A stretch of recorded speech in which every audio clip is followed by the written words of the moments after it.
I'm one of the Wall Street Journal cartoonists. I use cartoons all the time because they're great devices. Almost always the best read and remembered parts of magazines and newspapers, so people really pay attention to them. I guess you could say they draw them in, but they're really, really effective devices for getting anybody's attention and getting them to smile. And if you do that, if they laugh, they're what laughter is and what humor is. It's about Yep. truth being revealed in a twist. You've got to get around people that are doing the shit you want to be doing on the level and volume of what you want to be doing.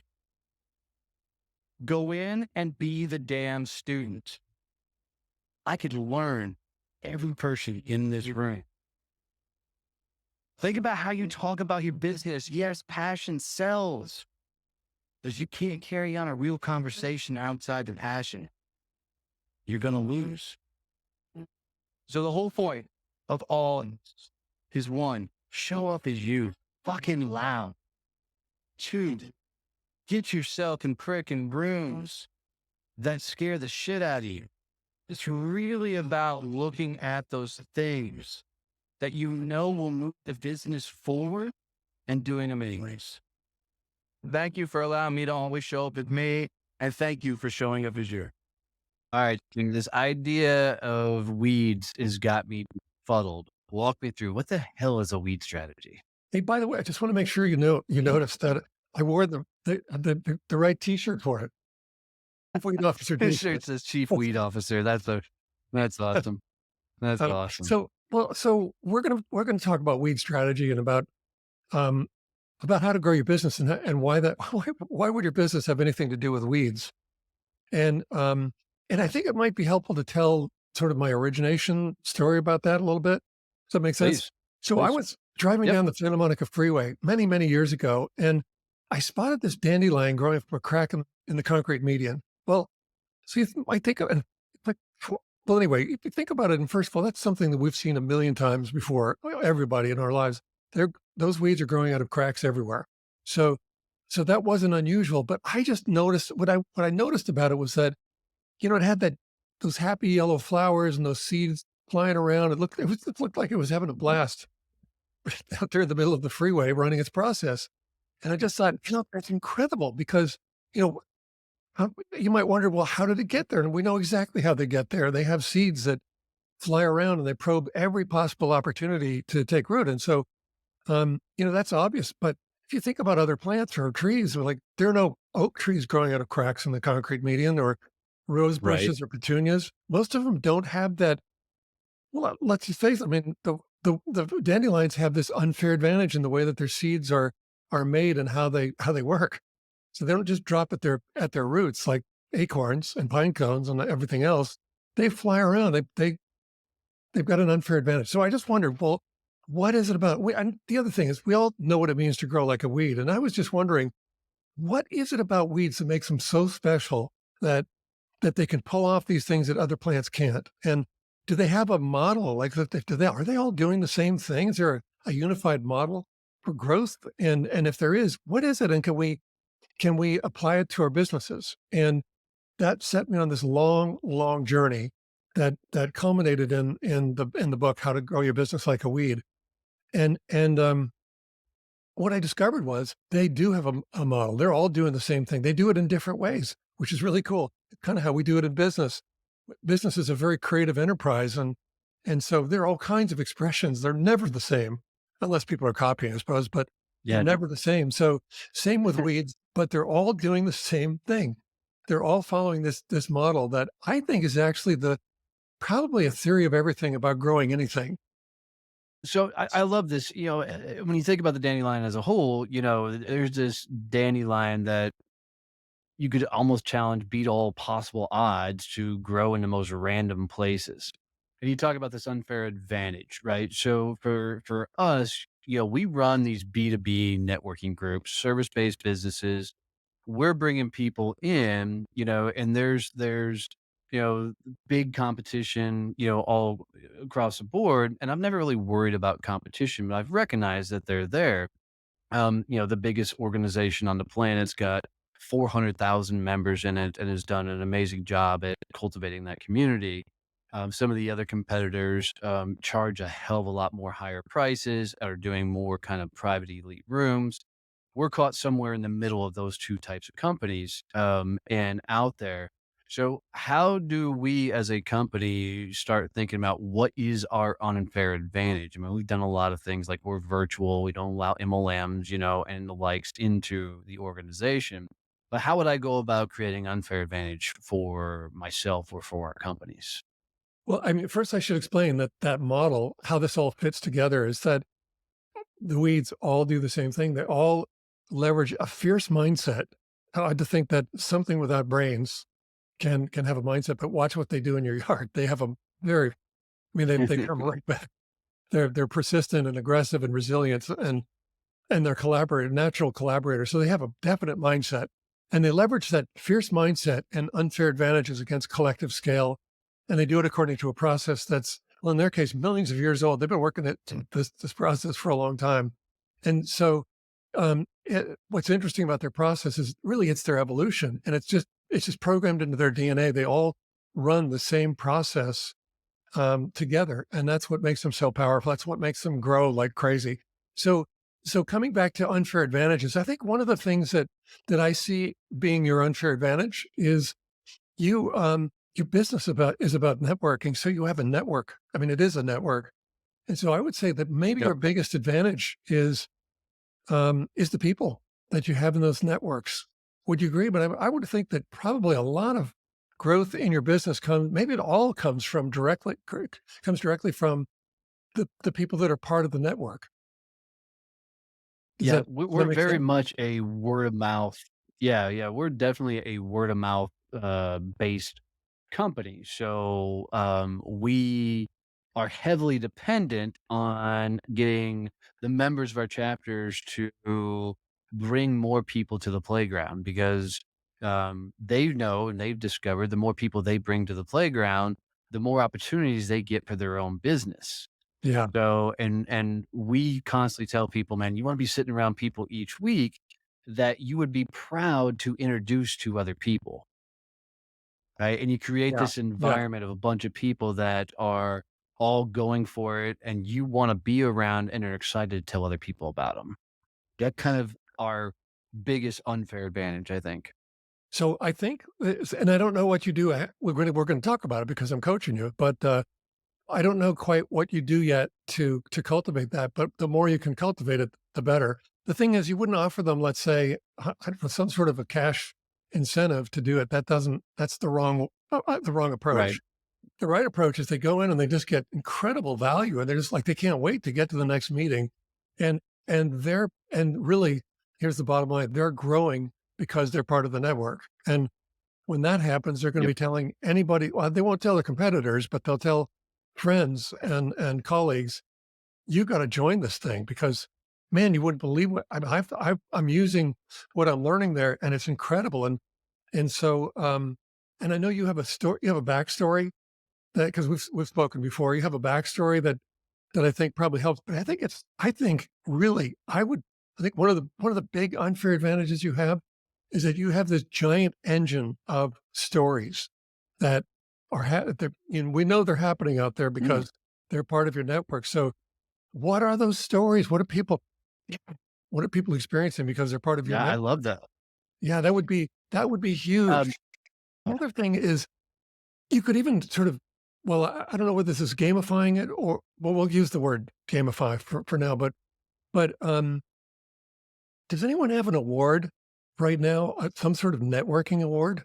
Someone who, I mean, is there such a thing? you know what? I honestly don't have any idea. I don't think there Um, is. networking.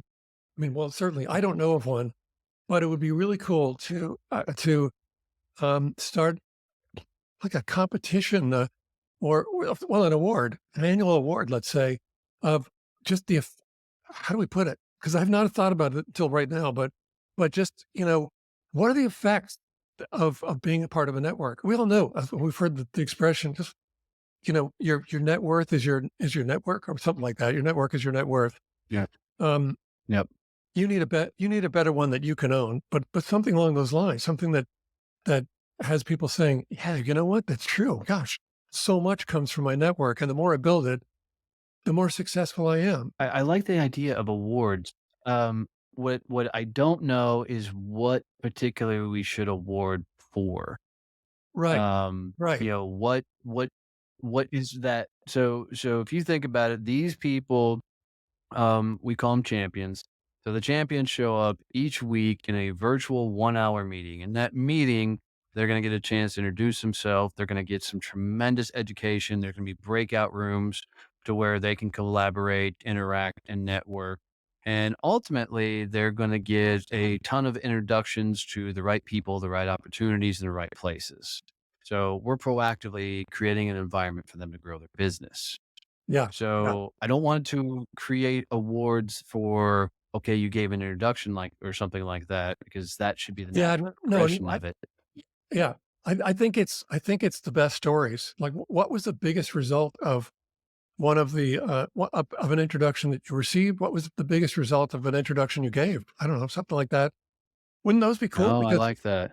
because then you'd be going, okay, this is really kind of, I mean, you know, I've written a couple of books. One of them is about one of them is called How to Get a Meeting with Anyone. And one of the things that made that book so strong is gathering up these stories of what people were doing, really audacious things to get meetings. And then like what kind of response rates they were getting. The highest response rate to these contact campaigns we discovered is over 300%. That means that three Wow. times as many people who received the campaign actually responded. That's crazy. And the highest That is ROI is 96,500,000%. In other words, someone spent 28 bucks on a Facebook ad to reach the right buyer at Walmart, and they did. And it resulted in it was a $20 million result from a $28 Facebook. wow. So, so coming up with stories like that, that's I mean, that's what causes people to then turn around and talk about the Champion Network. I mean, I hope I got that right, but the Yeah. Champion Network, Success champion. Though you're fine. success Everybody champion, calls it yeah, SEN for short. yeah. Um, But I mean, that's what causes people to turn around and talk about it and get excited about it because everyone in your network is part of that process and part of that group. I think that those would be incredible in terms of cultivating, um, I guess, just really a stronger and stronger brand for the network and fascination and really just a lot of viral pass along. I mean, just having people talk about yeah. it. And it's So you don't have to when you know had those, stories. It's incredible. yeah, no kidding. I really love this idea, Stu. When you got those stories, were you then taking them to social media? Were you putting them in articles? How are you guys using the stories to then as a marketing tool, if you will? Well, for me, it shows I'm often a guest on podcasts and interviews. So for me, it's I got to the way I tell the story of how to get a meeting with anyone is to give examples of how people are doing it. So the way you would tell the story of why networks make a difference in your business and why they're accelerators to your success is by telling stories about what how that actually happened out there. Um, and so so right, so that should be spread all of the above actually. Yeah, but Geez, also, I actually love that because I'm sorry, go well, so no, I'm it's all just right. gonna say, but the award could also then be generating, um, I mean, once you have if you have an annual award, then a press release out and get the business press to start picking up on it so that they're also helping you build your brand. Really, you're building your brand because the people in the network are actually getting value and you're grabbing stories of that. You're sort of harvesting stories from that to actually bring that point home so that anyone who's part of it says, wow, I've got to do more of this. I got to buckle down. And the people who aren't are saying, wow, I got to be part of this. Yeah, no, I love this, and I love that for all the reasons you talked about, and including, I'm on a ton of podcasts like you are, and people always ask us to explain what we do. Wouldn't it be a cool way to tell one of our members' story as a way to explaining, you know, what it is and how we do it? I think that's just a killer move to get people to understand what we do.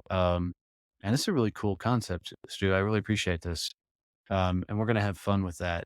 So I want to talk a little bit to you about, how you get your meetings with anyone. Cause I think, now that we've said it a couple times, people are gonna like, wait, Better what safe. is Stu talking about? How do you get a meeting with anyone? Yeah. Right. Explain them a little bit about your background. And for those who haven't read his bio, you need to know Stu is a hell of a cartoonist. And I am particularly want to hear about the guy you mentored with your cartoonist as you explain, how to get a meeting with anybody. Yeah, I have one of the weirdest background. Well, it's a great background, but it's an unusual one. So I studied marketing in college, and that's my degree is in marketing. But I loved cartooning, and I grew up, let's say, well, sneaking play. Well, my brothers and I would sneak Playboys out of my father's dresser drawers, and when my career started, we would.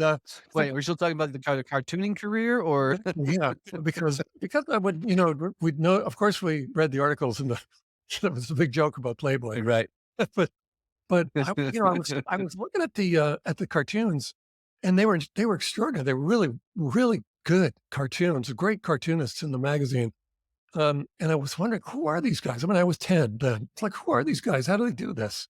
And so cartooning had always Because been a Stu's the only guy that goes to Playboy and looks for the cartoons. I mean, well, I haven't finished the story because but fair, fair. because well, I'll tell you why in a second. But I mean, the cartoonist. I'm just saying, God, who are these guys? How do they do this? And then fast forward about a dozen years, or a little more than that, and suddenly Gahan Wilson and Eldon Dedini, the two prime cartoonists in Playboy, were now part of my advertising group.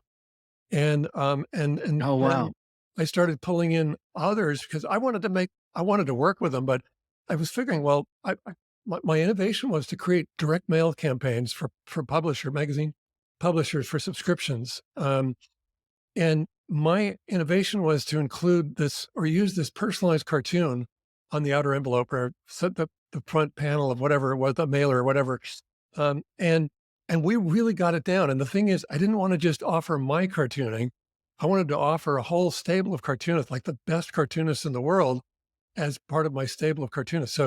So that my clients could pick anyone. They could pick Gahan Wilson, they could pick the Eldon Dedini, but then I also started pulling in cartoonists from the New Yorker. So Leo Cullum and Arnie Levin and Bob Mankoff and others. They're just the best cartoonists in the world. And the mentoring that you just mentioned I was mentored by them. I was, I'm working with them. I'm making the That's money. I'm so bringing awesome. in projects, but they're teaching me a whole lot about my cartooning improved. I don't know, 1,000% because I'm hanging out with these people and they're just brilliant. They're just incredible at it. And they taught me how to be one of the top cartoonists. And so that led to a bunch of things. I mean, I'm one of the Wall Street Journal cartoonists. I use cartoons all the time because they're great devices. Almost always the best read and remembered parts of magazines and newspapers. So people really pay attention to them. I guess you could say they draw them in, but they're really, really effective devices for getting anybody's attention and getting them to smile. And if you do that, if they laugh, they're what laughter is and what humor is. It's about Yep. truth being revealed in a twist. So that's that.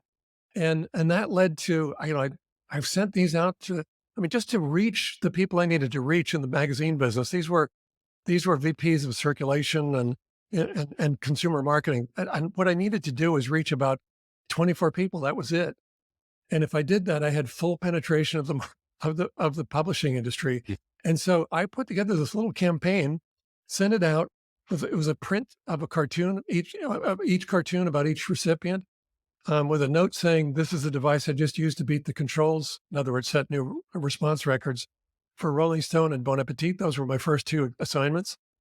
Well, I think we should talk. I think we should put this to the test for your titles.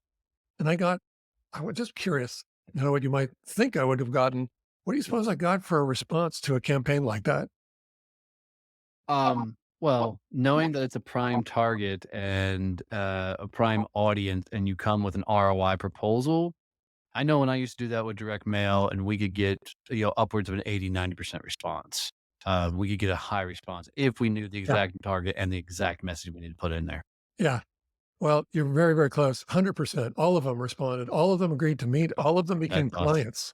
So that was 100% meeting rate, 100% conversion rate, and really just it launched my business.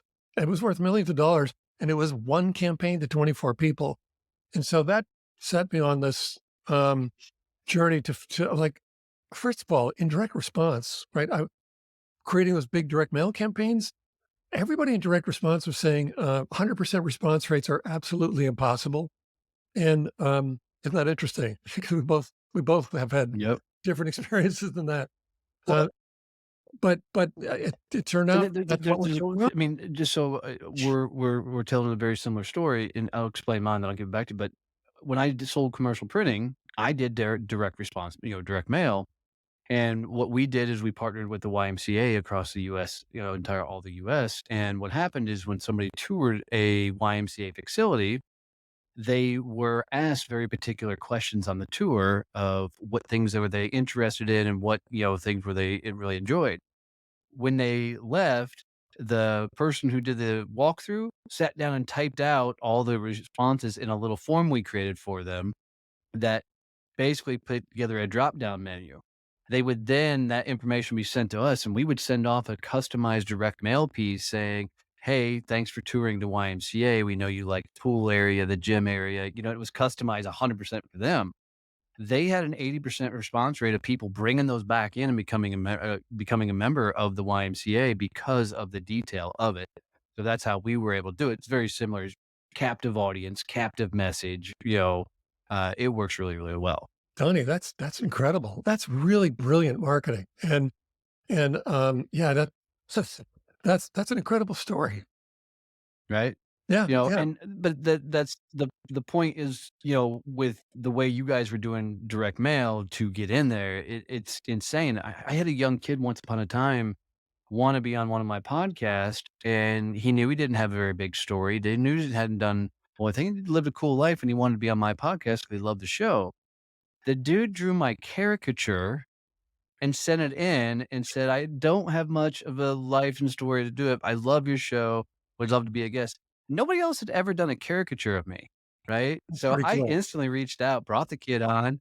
We talked about him being a blacksmith and some other things, but it was just a cool way to break through the mold. And that's what I'm fascinated about you and your story about how you were able to leverage all this. So I'll let you continue on your story, but um, uh, it's so fascinating to me. Well, yeah, I mean, well, so I just ended up, I'll shorten it up, that I ended up getting really curious about what's I mean, like, I thought, "Aren't I cool? I have this secret weapon." Like, the cartoons, I can get through to anyone. I was reaching presidents, prime ministers, celebrities, and countless CEOs, or well, really seat-level people and top decision makers. It's like I could meet anyone, and so then I got really curious, what's everyone else doing? How are they doing it? And God, there's a whole shadow form of marketing out there that didn't have a name when I wrote my book, How to Get a Meeting with Anyone. I called it contact marketing, but there's this whole shadow form of marketing out there that is getting response rates as high as 100%, sometimes beyond. And that's when people start saying, "Hey, look at this thing that I got. I just want to show you this thing that I got from this Yeah. guy." And they go, "That's incredible." Where I want Let me write down the number because I want to call them up. I want to join in as well. Yep. And so I can I know we're audio, but if your audience is also viewing this, I can show you what one of the contact devices looks like. Go ahead and show it. I Yeah. mean, we'll put a picture of it in the show notes too, Okay, cool. Uh, so they can get it. well, so that same cartoon, Yeah. I was saying that I sent an 8 by 10 print of a cartoon with a note to the circulation folks at the publishers, and that has evolved into this. This is a this is a big board. I have to go way back. So it's an 18 by 24-inch, quarter-inch thick home core board. Um, Cartoon on the front, always about the recipient, and messaging and branding on the back. And I sent this cartoon. You'll have to describe it. It's two women having coffee, and one of them is explaining to her friend. I'm going to actually have to put a name in it. So the one that I sent to Mark Cuban, she's saying, Mark Cuban says you can tell a lot about a person just by looking at their Mavs tickets. I tend to agree. And of course, Mark does too, because he put it up in in his office, and that happens a lot. They don't throw them. Nobody throws these away. So they're just great devices for getting meetings. I'm gonna do. You asked that question. Like, where did you got your whole? Like, when I got my whole career started by sneaking Playboys out of our father's dresser doors, and you were telling me, yeah, you didn't look at the pictures, but I did. Like the most important meeting I ever had in my life was meeting my wife, who is a penthouse cover model. So I did pay attention. Big friends, but it just ended up that way. That's awesome. That's awesome. You know, um, being a traditional sales guy, man, I've done a lot of things to get in the doors to different companies to get conversations started. I've sent flowers in, I've sent bottles of liquor in, and, I've done all kinds of things. I wish I would have learned about you a long time ago because I've been drawing since I was a kid. Sure. And, lettered in art in high school, and drawing has always been my thing. Never painting or anything because I just never got into it. Um, I I almost want to start now, like start doing my own cartoons and sending them off to these key conversations and the likes that I need to get into, just to have some fun. Because like, there's some massive podcasts and things that I'd love to be a guest on. And what a cool way to reach out to them to say, "Hey, I'd love to be a guest on a show to tell my story."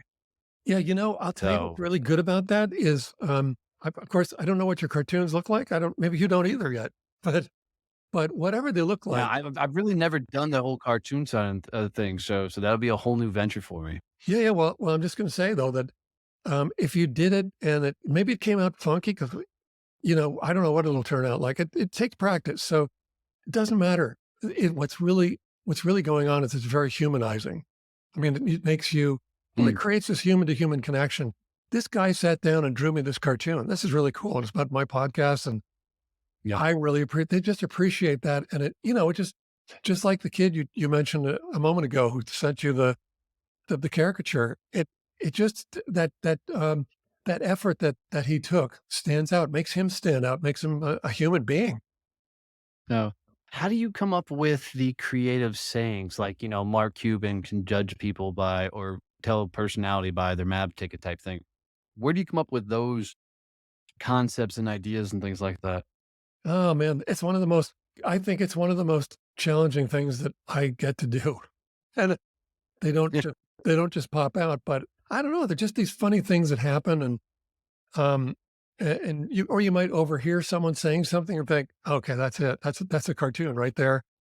And I was in the grocery store uh, a while ago, and I was behind this woman at the deli counter. She was being helped. I was waiting, and so the deli worker, she sliced some meat. She brought it over to this woman, and she said, "Would you like to taste it?" And she says, "I don't care what it tastes like. Yeah, I don't care what it tastes like. It's for my husband." I just said, "Okay, that's a great deal." So I had them pose for a Right? picture, but pardon me, but so you might overhear something, um, or I don't know. I mean, um, I don't know, they just a lot of times these ideas pop to mind. You just have to wait for them to pop into your head, I guess. Or you just there's another method, which is if to sit down and say, "Damn it, I'm gonna come up with one," and so you write and write and write until all of a sudden, boom, there it is. So that may work as well. But it's the toughest part Yeah. because think about what it is. This is pure concept. It's pure insight. When someone laughs, when we laugh at something, we're always saying, I mean, like before we can even stop laughing, we're saying, "Oh my God, it's so true." Or that's so true. We hear that Right? words come out of our mouths all the time. And so the caption really is it's the idea, it's the whole idea, it's what everything is centered on for the cartoon. So you've got to I guess you either have to wait for those ideas to pop into mind or push it, or draw something and maybe write it after. Sometimes some cartoonists do it that way. They'll draw something, just elements that don't fit together, or non sequiturs, and then they'll write and write until okay, there it is. That's the cartoon. Does that make sense? Mm. It's yeah, it does, it does. It's completely fascinating because, when I think about drawing for me, I'm a free form, drawer. I don't usually it's a lot of times I don't even necessarily have an idea of what I'm drawing in place. It metamorphs into something. From a doodle or something else will create an entire landscape. So like on my desktop right now, my whole desk is covered in doodles. That started from a freaking a little mosaic I was doing, and that turned into a plant, that turned into a complete office space. Now it turned into a complete office space that's being ripped in half by an axe, right? So, it's pretty insane where it continued to evolve. So your idea of either finding the statement out in the wild, if you will, or just start drawing and then write to the drawing makes that works for my mindset and how I approach drawing in the first place. So that could be a lot of fun. I had a idea once upon a time to create. So I have my goat farm where we got goats, chicken, ducks, and geese on there. Had the idea to start a goat cartoon with the play off the words "greatest of all time" and actually Mhm. that I have goats. So this might be my incentive to do just that. So, I I don't think love I'll that. do I a think full that's a comic great strip, but I idea. like I think it's a great you idea. know I just to further to your question, you might also think in terms of how can I take maybe one is how do I take an expression to it? Like where does that make the most, or where does that come to this intersection with just complete ridiculousness? So I have one where we're looking down sort of a fly's eye view of in an office. In a meeting room, and there are people seated around the table, and the guy leading the meeting has his finger on the key of a tape player on the table, and there's one fellow left standing, and he's looking rather sheepish, and he's saying, "Sorry, Bob, the music stopped. You didn't find a chair. You're fired." So musical chairs. I mean, we play musical chairs throughout life all the time, and so Right. it does actually make sense, but it's carried to its ridiculous conclusion if people in a meeting, if the boss says, "All right, everyone get up, no, we're going to play this Walk music when around it the room, stops right? because one of you is going to get fired." Did I Or I had you another know, one that I I did, sort of another HR theme where the HR guy is is talking to a ventriloquist and his dummy, and he's saying, "We're going to have to let one of you go." And that would be interesting to figure out which one goes, but just sort of carrying it to its point of ridiculous, suddenly creates this insight. It's kind of a cool thing, cool process. I don't really start with, "Okay, what's the insight that I wanna impart necessarily?" It's just, I don't know, I'm thinking of what's funny. I don't know, just what wordplay can I play with? And and, um, and suddenly, if something pops up as funny, you'll find that it always has some element of truth revealed. That's what they're actually all about. so do you go down a path of like, I want to teach something or bring awareness to something and start your concept there, or is it more you just organically let everything flow? I want well, if it depends. If it's for the journal, then and it's not gonna be personalized, then and yeah, I'm looking, I don't know, I'm just looking for funny ideas, and when they pop to into mind, then, I just give it a little bit of thought, like, I now I can categorize it and say, "Okay, cool," because what that'll do is it'll have this message. I can see it right away. But the other one, if it's for campaigns, the cartoon I held up just a moment ago of the two women having coffee, I personalized it with Mark Cuban's information, and he sells Mavs tickets. But other people, if you were Right. that's a great cartoon for reaching out to people and connecting with them. So if I was reaching out to, I don't know, people that are pool contractors, then, and one of them was Bob Smith, then she'd be saying in the caption that I'd send to Bob, she'd be saying, "Bob Smith says you can tell a lot about a person just by looking at their pool. I tend to agree." And of course, Bob would totally agree with that. So we'd go, "Oh my God, that's so cool. That's hilarious." If I was sending it to roofers, it would be, Right. so and so says you can tell a lot about a person just by looking at their roof. I tend to agree. So I'm playing, or if it's a sales team, it's looking at their pipeline. So um, Yeah. there are these certain elements that have to be part of that. Well, they're data insertion points. Who are they? What's their names? And what do they do or what do they sell? Ends up being in the caption, and that makes it very, very relevant. Have you ever done it from a teaching aspect, like you're trying to teach a concept and then use the cartoons along that line? 'Cause, like, I'm thinking about my content. A lot of my content is centered around teaching how to network at the level that we network. Is there a way that you've taught in that way by using cartoons? Um, I sort of. I mean, if I keynote, if I give speeches, then I'll and I'm using slides. I usually do. Then there are cartoons to make those points. And then in one of my books, in How to Get a Meeting with Anyone, each chapter started with a cartoon. So I suppose in that way, yes, but I haven't used it as, let's say, a training device. I know you do training, so that makes a lot of sense.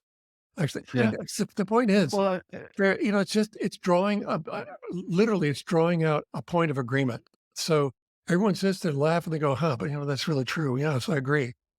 And so it's a great way to do that, and to make this point that like no one can argue with it. Then they all get it. If they get the cartoon, they're also getting the point. yeah, I'm already in my head of all the funny things that we could play off of because there's a lot of people that network really, really badly. And doing cartoons of bad networking could be funny, and it would also teach the point of you shouldn't do this thing, like the guys that go out and do nothing but collect all the business cards. I don't know how to put that all together, but they get home, they put the cards on their desk and then they never do anything with them. Or the guys that do nothing but walk up and start pitching you as soon as they see you. You're like, oh, let me sell you whatever widgets or crap they're into. So there's a lot of things that you could play off of. Um, that's going to be a fun project for me to Yeah, tackle. And I can yeah, already hear all my advisors and coaches going, God, don't give him something else he can get creative on. Oh, because um, I'm a guy that thinks Canva is the greatest invention that's ever hit this world. Canva is just an amazing program because it allows me to be creative and productive at the same time with a lot of cool things. that's cool. I mean, So, my favorite is Photoshop. So I get to paint the cartoons, and boom, all of a sudden I have something really cool. Hey, would you like to see another form of that? Let me just, because sure. I'm pretty excited. Again, I'm using cartoons to move something along. So I'm going to show you one card. We're also doing cards, which is it's a new thing for us, but cards as contact devices. And so I have this one cartoon that I use when someone's not calling me back. And I'm like, what's going on? Why are they not? Because this has now gone on too long. Well, I don't know what's going on, but we really need to get in touch, and I can't get this person back on the phone. So I might send them this cartoon. I'm going to show it to you, but I'm going to fill your name in. So if you were the guy that was not calling me back, I'd send you this card, and it's saying, "Hi." I think you can see there's a guy in the desert by a payphone. Oh, he's on a payphone, maybe Route 66 somewhere, Yeah. and he's saying, "Hi, Donnie, it's me again. Listen, I don't know if you've been checking your voicemail all last week, but I'm still here at the same number waiting for your call." This guy's this guy's been fishing for a week or two, waiting for you to call back, and it gets the thing is, it breaks the ice. It just causes people to go, "Oh gosh," it's a pattern interrupt. So they go, "Oh my god, I gotta call Donnie back. I mean, I can't leave this any longer. This is Yeah. funny." And it's also humanizing. I think that's a theme everywhere. Another one that I Uh, use when there's a stalled proposal is this one. So if I had sent you a proposal and you weren't responding, I might send you this card. So it's this guy cradling the phone on his shoulder, and he's going through some papers, and he's saying, "Hey, Donnie, listen, I got your proposal, and I like, I'm sorry, hey, Donald, we got your proposal, and I like everything except having to pay you." So I think that's also that's a problem with every proposal. But and if I send that with a note inside that just says, "Hey, Donnie, sorry it didn't work out this time. Maybe next time." I'd say about 50% of the time it causes people to call back and say, "Whoa, whoa, whoa, wait a minute. No, I didn't mean to ignore you. I was just waiting for this one guy to get back to me on a budget question. But yes, let's do this." You get things like that, yeah. and you need to get that prompted, or else it doesn't happen. Yeah. Dude, I love that. I mean, I, I've taught for a number of years, like my favorite phrase when you're getting ghosted and not getting a reply is just send an email with the subject line, have you been eaten by an alligator? And all we were going for is just the ridiculousness of it. And we got a high response rate of people replying back, no, just been busy, been swamped. Another one version we did was we give them three options is one, The first option, well, we talked, we haven't heard from you. Number 1, you've been busy, you haven't been able to get back to it. No big deal. You're waiting to get back to us at a later point. Number 2, you've won the lottery. You've now sailed off and live on an island by yourself, and life is good, and you're never going to do business ever again. Or 3, you decided we weren't a good fit, and you just didn't want to hurt my feelings. Just reply back with 1, 2, or 3. Right? Yeah, yeah. So, I love your step because, that puts it in their email, but you're putting them a tangible piece of property in their hand. That's absolutely brilliant, Yeah, I to like the break idea of putting through. something in their hands because they don't get that very often. So Yep. even that is a pattern interrupt. Yeah, that's true. Yeah. Yeah. No, that's really, really smart. Tony, I You think know, we think a so lot alike, actually. I Sorry. I think you're right. Yeah, And but it's the creative side of things, I think creatives just tend to think differently in general. And it's a pretty wicked combination when you take a creative that also has a vision and driven. They're going to make some things happen just by thinking outside of the box on a regular basis. yeah, yeah. So it's been really, really fun getting to know you. I'm just curious, you've built some pretty successful businesses. What do you think is like the biggest thing people need to have in mind or do to scale a business? What is there a thought process you've carried with you along the way? Is there mechanics behind it you've done? What's been that big thing for you to build your business to the level you have? That's a good question. I think I'm going to just bring it back to weed strategy because the weeds that they've completely crystallized it for me.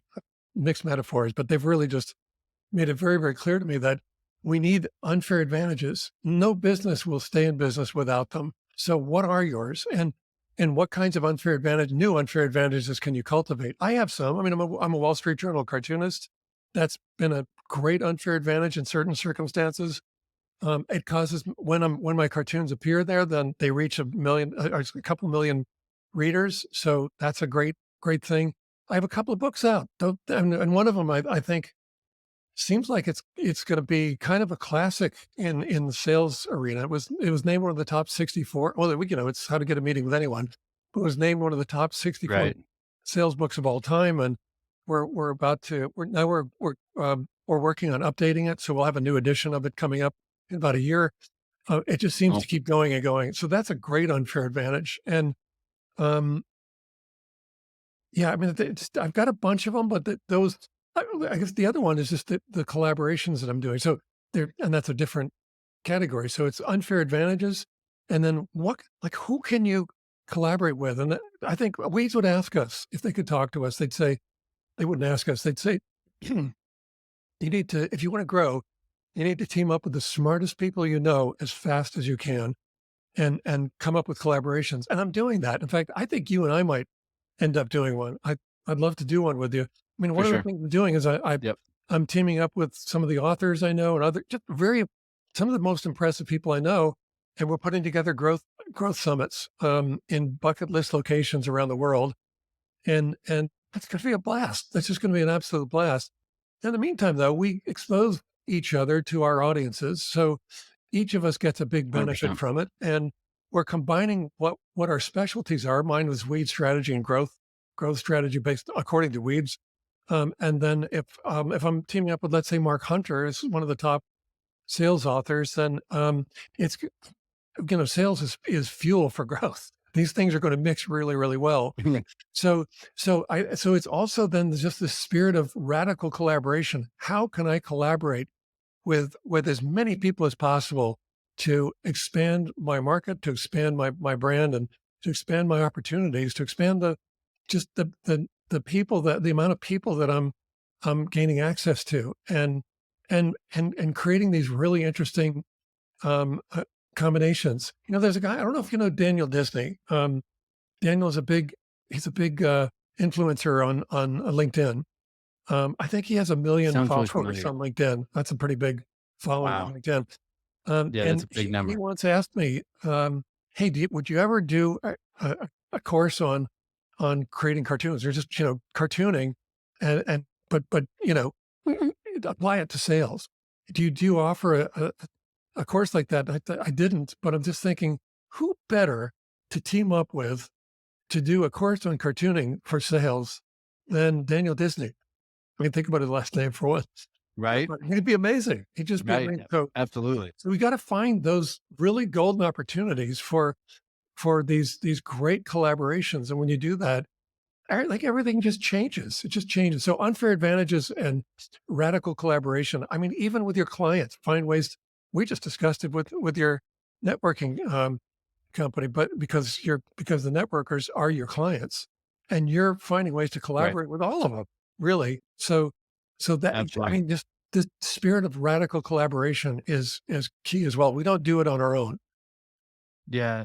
And I collaboration is how I've built everything, if I were completely honest. I mean, sure, I've shown up and put my brand out there on a regular basis, but it's always been the relationships that I've built. Podcasting has been an amazing tool to meet so many fascinating people. And, because of podcasting, I've gotten into the conversations I damn near wouldn't have dreamed of getting into. Like in all honesty, I'm sitting across from a, freaking legendary freaking cartoonist right now. I mean, that's a huge moment for me, you know, to have those type of moments because yeah, you and it's all because of a podcast, right? So you find unique ways to get in some amazing conversations, and I think that's the foundation for anybody to go. And I love the phrase, radical collaboration because you almost have to get to a mindset of no is not an answer. There because sometimes when you get in collaboration conversations, at least I'll speak for myself, you get to that place of crap. Can we afford that yet? Can we do this yet? What are all those pieces? And you have to learn to turn off the noise and go, okay, let's just go with it and see what the hell happens. And that ability to let go in the moment has produced some pretty spectacular things, for us. So you should totally coin that phrase, radical collaboration, if you haven't, because it's a powerful statement. Yeah, the more we think in those ways, the more we're going to grow, and it's like magic. Yeah, 100%, 100%. Well, Stu, we could do this all day long. I could obviously sit here and continue to geek out with you for hours. And I think we keep everybody entertained, but we try and keep these under an hour. So how do people find you? How do they reach out? How do they connect with you? Well, there are a couple of ways. If you have the spelling of my name, you can go to my author site. So that's stuheinecke.com, StuHeinecke. Um, and I'd love to have you go there. And if you sign up to be on my list, then you get the first two chapters of how to get a meeting with anyone. I'm sorry, of how to grow your business like a weed for free. Love to have you do that. You can connect with me on LinkedIn. Um, and just mention that you heard me on Donnie's show. That would be great. I'd be very appreciative of that. Um, and if you're curious about some of those contact devices, come to cartoonlink.com and check out the cards. It's awesome. That's awesome. Well, guys, this was a tremendous value for me. I love the hell out of hanging out with you, Stu. Listeners, if you guys got any value out of this whatsoever, do me a favor and take a screenshot of this episode, wherever you're listening to, whatever device you're on, and go to social media and post out there that you've listened to this episode. Tag me and Stu in it. If I can find that tag, I will come comment on it, try and give you some love on that. But you taking those screenshots and putting it out there just lets us know that this is the content you want us to continue to promote and put out there in the marketplace. So, as always, guys, love you, mean it. See you. Bye.